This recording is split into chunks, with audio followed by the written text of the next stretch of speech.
Hoje você vai conhecer um instrumento muito importante para conseguir qualidade em mecânica. É o relógio comparador. Com ele, eu consigo saber se as peças que eu vou entregar para o Ataliba estão com as medidas de acordo com o que a fábrica dele precisa. É verdade. Eu vim buscar umas peças que o Ananias fabricou e vou aproveitar para dar uma olhada e ver como funciona esse relógio comparador. Você sabe, não é? Sempre que eu posso, eu gosto de aprender um pouco mais para progredir no meu trabalho. Nesta teleaula, você vai aprender a mexer com o relógio comparador para fazer as suas medições. E você ainda vai conhecer as diversas utilizações deste instrumento tão importante no dia a dia da mecânica. Se você está querendo acertar os ponteiros com as medições mais precisas, fique ligado, porque a nossa teleaula está começando.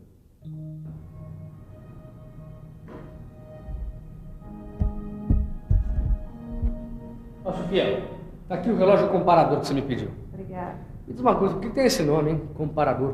Isso é fácil de entender. Ele recebe esse nome porque ele mede a grandeza de peças por comparação. Ou seja, ele define a diferença da grandeza que existe entre a peça e um padrão de dimensão pré-determinado. Daí o termo medição indireta. Mas então qual é a dimensão da peça medida? Olha só, a dimensão da peça é igual à dimensão do padrão, mais ou menos a diferença indicada pelo relógio comparador. Padrão? Mas que padrão é esse, Sofia? É que na medida por comparação, a peça protótipo com dimensões definidas é tomada como padrão e utilizada como referência. Nossa, esse relógio tem tanta coisa que deve ser bem difícil usar, hein? Que nada. Repare que o relógio comparador tem uma escala e um ponteiro ligados por mecanismos diversos a uma ponta de contato. Silva, essa ponta aqui, ó, entra em contato com o quê? Com a peça que vai ser medida, ora. Sabe, Tito, este comparador centesimal é instrumento comum de medição por comparação. Veja, a gente zera aqui. Certo. Aqui, perceba que as diferenças percebidas pela ponta de contato são ampliadas mecanicamente e fazem o ponteiro girar diante da escala, viu? Já entendi. A ponta de contato sofre uma pressão que mexe o ponteiro. Exatamente. Se o ponteiro girar no sentido horário, a diferença é positiva. Isso significa que a peça tem uma dimensão maior do que a estabelecida. Agora, se o ponteiro girar em sentido anti-horário, então a diferença é negativa. Aí quer dizer que a peça tem uma dimensão menor do que a que deveria ter. Ah, Silva. Bom, dá uma olhada nesse aqui, ó. Eu acho que ele tá meio diferente, ó. Não está diferente não, Tito. Esse daqui é um relógio vertical. Nesse relógio a escala está perpendicular à ponta. E pra que serve esse ponteiro menor aqui, Silva? É para o caso de ter um curso com mais de uma volta. Ele é chamado de contador de voltas do ponteiro principal. Ah, então é assim que você checa para ver se a peça está dentro da sua tolerância, né? É. Tá vendo como é prático? Olha, esse relógio aqui tem esses limitadores de tolerância que eu ajustei com os valores mínimo e máximo permitidos para essa peça. Muito prático. Quer dizer, então, se o ponteiro ultrapassar um dos limitadores, aí você já sabe que a peça está fora da sua tolerância permitida. E assim eu posso checar diversas peças muito mais rapidamente. Além dos limitadores de tolerância, existem outros acessórios especiais que se adaptam aos relógios comparadores. Com eles, é possível fazer controle em série de peças, medições especiais de superfícies verticais, de profundidade, de espessuras, entre outras coisas. O medidor de espessura, por exemplo, é um dispositivo destinado à medição da espessura de chapas. Esse aqui é o medidor de profundidade. Bom, o nome já diz tudo. E este é o medidor interno com relógio comparador ou súbito. Com este dispositivo, os relógios comparadores também servem para furos. Uma das vantagens é a verificação da dimensão do diâmetro ou de defeitos como conicidade e ovalização do furo. E tudo com muita rapidez. E com muita rapidez, Caio, também é feita a medição por esse relógio. Ô, louco, hein, Sofia? Esse aí é super sofisticado. É mesmo, esse é um relógio comparador eletrônico. Ele permite uma leitura rápida em milímetros com conversão para polegada, zeragem em qualquer ponto, e ainda tem uma saída para este mini processador estatístico. E para que serve esse tipo de relógio? A sua aplicação ela é bem parecida com um relógio comparador comum. A diferença é que a amplificação é eletrônica e tem mais as vantagens que a gente já viu. Amplificação? O que é isso, Sofia? Boa pergunta, Caio. Mas só que para você entender melhor isso, você precisa conhecer os mecanismos de amplificação.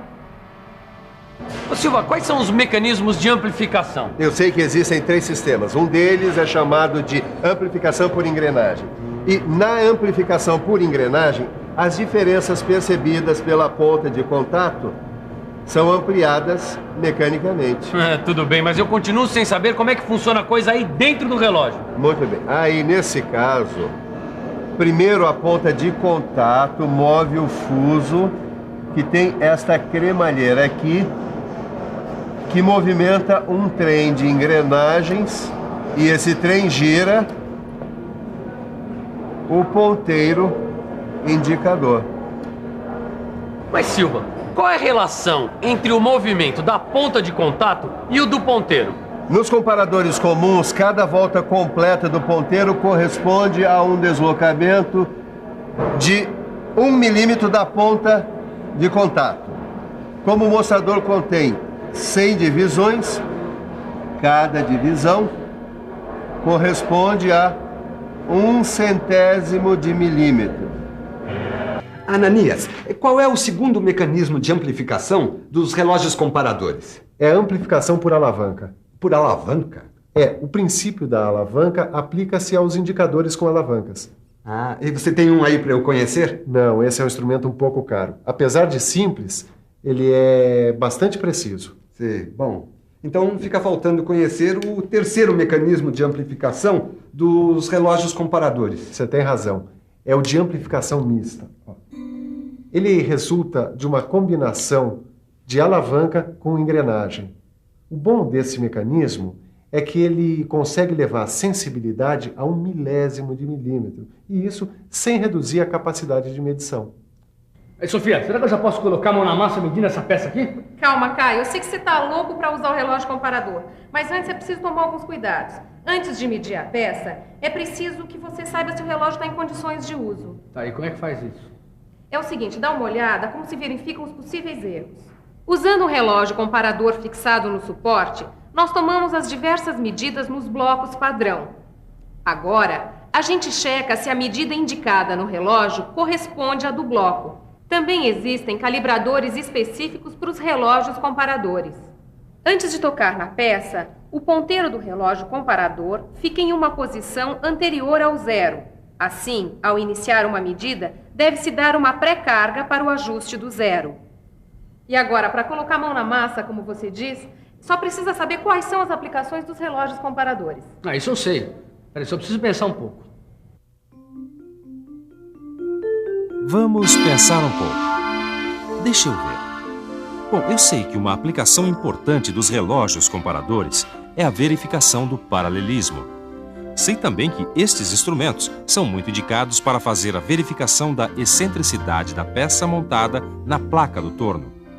E além disso, eles são ótimos para o controle de concentricidade. Os relógios comparadores fazem ainda a verificação do alinhamento das pontas de um torno e a verificação de superfícies planas. Bom, agora eu já posso medir essa peça e checar se ela está dentro da tolerância. Pode, Tito, desde que você preste muita atenção a uma dupla que pode lhe proporcionar os melhores resultados para o relógio comparador. O uso e a conservação. Certo, mas o que devo fazer? Nada de complicado. Quando for medir uma peça, descer suavemente a ponta de contato. E só tirar a peça quando tiver levantado um pouco a ponta. O relógio deve estar sempre perpendicular à peça, para evitar os erros de medida. Eu sei que também é muito importante evitar choques, arranhões e sujeiras. E também que o relógio deve ser sempre guardado no seu estojo e só sair na hora da medição. Exatamente. Ananias, esse relógio que você está usando, ele é um pouco diferente dos outros, não é? É mesmo. Esse aqui é um relógio ponta de contato de alavanca. Ele é um dos relógios mais versáteis que a gente usa em mecânica, conhecido também como relógio apalpador. Repare que o seu corpo monobloco, ele possui 3 guias que facilitam a sua fixação em diversas posições. Existem 2 tipos de relógios apalpadores. Um deles, que é esse aqui, ó, ele possui reversão automática do movimento da ponta de medição. O outro, que é este daqui, ó, ele tem uma alavanca inversora que seleciona a direção do movimento de medição, ascendente ou descendente. As divisões do mostrador giratório variam de 1/100 a 2 milésimos de milímetro e de 10º de milésimo de polegada. É? Quanta precisão, hein?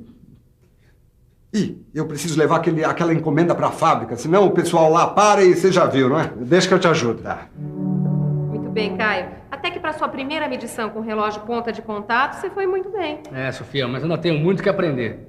Mas por enquanto, basta saber o seguinte. O relógio ponta de contato universal tem uma grande variedade de aplicações, tanto na produção como na inspeção final. Ele é muito versátil. Ele é usado na determinação de excentricidade, alinhamento e centragem de peças, paralelismo entre as faces, nas medições internas e em detalhes de difícil acesso. Olhem os exemplos de aplicação.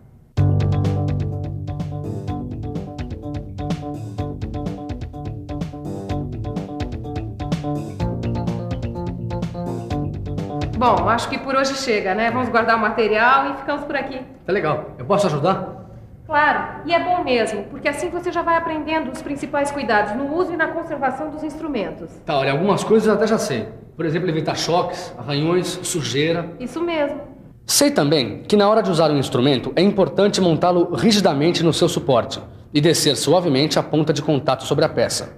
Se for usar uma mesa magnética, verificar se o relógio é antimagnético. E na hora de guardar o instrumento, é preciso colocá-lo no seu estojo específico, certo? E por fim, fazer uma revisão, para não esquecer nada do que a gente acabou de aprender hoje.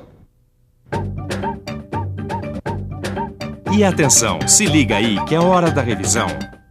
Na teleaula de hoje, você conheceu os diversos tipos de relógio comparador. Conheceu suas diferentes aplicações. E ainda viu como funcionam os seus mecanismos de amplificação da medição. Agora é com você. Pratique os exercícios que estão no seu livro de estudos. Assim você nunca fica atrasado na matéria. Tchau. Tchau.